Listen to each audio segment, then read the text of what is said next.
The media is the most powerful entity on earth. They can make the innocent guilty and the guilty innocent. Now that's power. This quote from the famed civil rights activist Malcolm X came long before social media was ever in the picture, but it is more relevant to today than ever before. As the New York Times reported in December 10th of 2020, social media and the way it influences people's lives has a great deal of political clout. Social media controls how so many people see politics and what they see in the first place. In fact, a YouGov poll from about that same time reports that more than 50% of United States citizens report getting some sort of news from social media in any way. Because of this, how social media works and how it influences American citizens on a daily basis is of the utmost importance. If misinformation and lies are allowed to spread, then it could lead to bitter polarization and brutal results. However, if social media is well regulated, then it can lead to a well-informed and prosperous civilization. Because of this, everyone across the country is wondering, what role should President Biden and his new government have in social media? More specifically, should social media companies like Twitter and Facebook be regulated by the United States government? The simple answer is yes, absolutely. This is because regulation is necessary to ensure that social media fulfills its purpose of well-informing the American public. This is largely because social media companies are failing to do that job themselves. This is for three major reasons. First off, social media companies have failed to stop the spread of lies and misinformation. Second off, many social media companies are being faced with misinformation from other countries, something that only the United States government can really deal with. And finally, social media companies are often abusing their powers of censorship, something that they need the government to stop them from doing. Let's start off with the fact that social media companies are failing to do their jobs and censor misinformation and hate speech online. Statista reports on September of 2020 that misinformation and inflammatory speech tends to spread 6 times faster than factual content online. Because of that, we can clearly tell from this information that the truth is constantly outnumbered and facing an uphill battle on many of these social media platforms.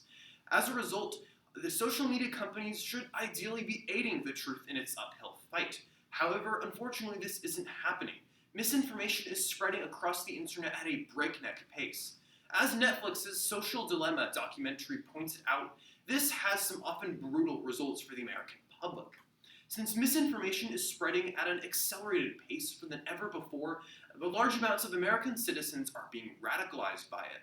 They note one fictional story of one teenager who's consistently exposed to radical information proposed by one radical centrist group. As a result, he gets radicalized by it and ends up being arrested at a violent protest. This is emblematic of what's happening across the country. Misinformation is polarizing American citizens and harming them. This can have some fatal results.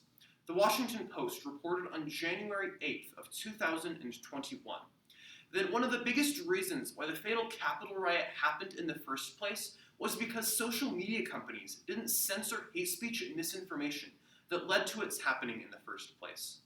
Across many social media platforms, but most particularly Parler and Facebook, right-wing lies often affiliated with QAnon, suggesting that President Trump was alone facing Satanists in the United States government, were allowed to spread at an unprecedented rate. This radicalized a lot of U.S. citizens and led to them fatally storming the Capitol, in an event that left 1 Capitol police officer and 3 civilians dead. This is unfortunately emblematic of a truth within social media. Companies themselves are not doing an effective job at stopping the spread of dangerous misinformation. Thus, the federal government has no choice but to step in, because the companies aren't doing the job themselves. Secondly, oftentimes social media companies are facing pressure from foreign countries and thus can't deal with this problem on themselves. The topic of misinformation is a complicated one at best. However, it would be impossible to fully address it without addressing the influence of foreign countries like Russia and China. As the RAND Corporation, a strategic think tank, puts it, oftentimes countries like China and Russia attempt to spread misinformation online. Their long game is to polarize the American public, leading to candidates for office becoming more and more polarized. The nation shifts drastically to the left and to the right through each election cycle, and America loses all credibility it has as a result. Unfortunately, Russia and China are winning their game right now. The American people are more polarized than ever before, and as a result, only the federal government really has the opportunity to stop Russia and China at their game. As former President George W. Bush said on an interview for the Today Show in December of 2020, he's extremely concerned by the fact that China and Russia are spreading misinformation in the first place, and the federal government is really the only entity that has the effective power to deal with Russia and China. Since these countries are federal institutions with power that social media companies can't counter, they are too sophisticated to be stopped by social media censors who work for Facebook and Twitter. The government and these companies have to collaborate in order to stop the spread of misinformation. This would require regulations by the federal government, but these regulations are absolutely necessary to counter President Xi Jinping and Vladimir Putin. However, finally, the most convincing reason as to why social media companies have to be regulated by the federal government is because they are abusing their powers of censorship.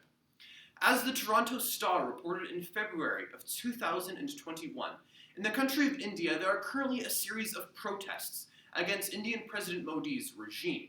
However, Twitter, under pressure from the Indian government, banned hundreds of pro-democracy accounts that have been spreading information against President Modi and his government. The truth is, Twitter bowed to the influence of the Indian government and participated in their vicious cycle of suppressing free speech. Business Insider reported on April 24th of 2021 that most recently, Twitter has once again banned hundreds of Indian accounts for free speech. Additionally, The Guardian noted on January of 2021 that one Black Lives Matter activist who called for peaceful protests in Washington, D.C. found himself banned from Facebook because he found himself at odds with one Facebook moderator. The truth is, Facebook and Twitter are abusing their powers of free speech. Only the government has the power to get them to stop in the first place. To conclude, social media companies like Twitter and Facebook have to be regulated by the federal government. This is because they are failing to stop the spread of misinformation, they are failing to effectively counter the influence of foreign countries, and they are failing in general. 7:20.